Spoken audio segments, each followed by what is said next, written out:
Kejadian seperti ini sering terjadi pada beberapa pengguna baru di EasyCash.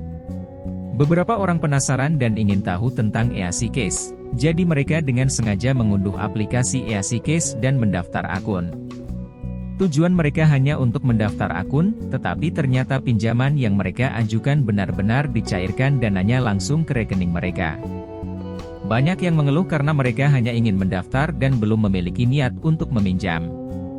Tapi ternyata pinjaman sudah dicairkan. Bagaimana cara membatalkannya? Apakah bisa dibatalkan atau tidak?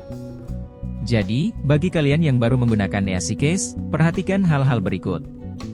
Pastikan saat melakukan pengajuan, sudah ada nominal pinjaman yang ditentukan, pemilihan tenor, dan kesepakatan yang jelas. Ini bukan hanya sekedar pendaftaran, tapi juga proses pengajuan.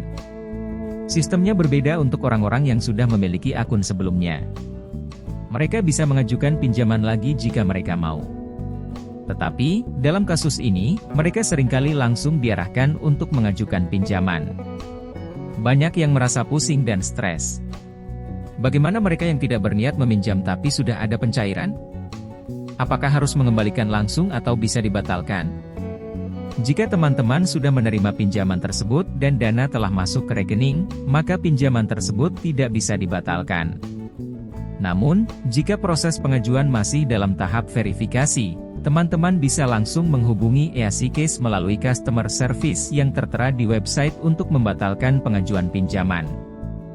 Jika pinjaman sudah dicairkan, kemungkinan besar tidak bisa dibatalkan. Teman-teman tetap harus mengembalikan uangnya. Jika tenor pinjaman hanya sebulan, teman-teman bisa langsung mengembalikan uangnya. Bunganya juga tidak terlalu besar. Tetapi, ini tergantung pada jumlah total pinjaman yang diajukan atau diterima.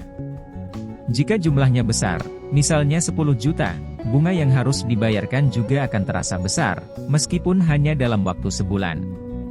Sebaiknya teman-teman tidak sampai terjebak dalam situasi seperti ini, karena jika sudah masuk ke rekening, pinjaman tidak bisa dibatalkan.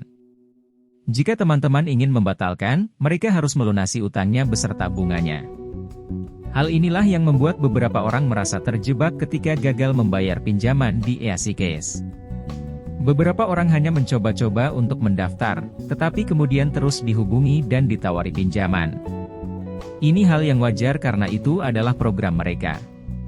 Mereka memiliki tim marketing dan tim sales yang bertujuan untuk mencari nasabah yang ingin melakukan pinjaman.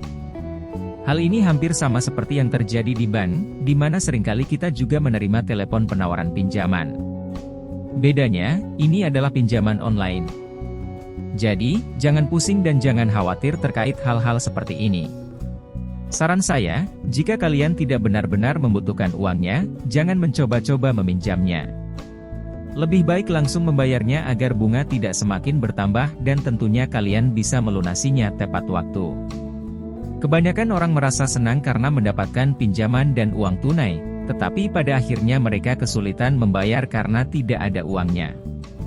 Ini adalah salah satu alasan mengapa orang sering telat atau gagal membayar pinjaman di EasyCash. Jadi, bagi kalian yang tertarik dan ingin mencoba EasyCash, catatlah baik-baik apa yang telah saya sampaikan. Jangan sampai niatnya hanya untuk mendaftar dan kemudian pinjaman sudah cair, padahal kalian tidak membutuhkannya. Hal ini sayang dan harus membayar bunga setiap hari. Tetapi, jika kalian masih tidak membutuhkan uangnya, itu adalah pemborosan waktu dan uang.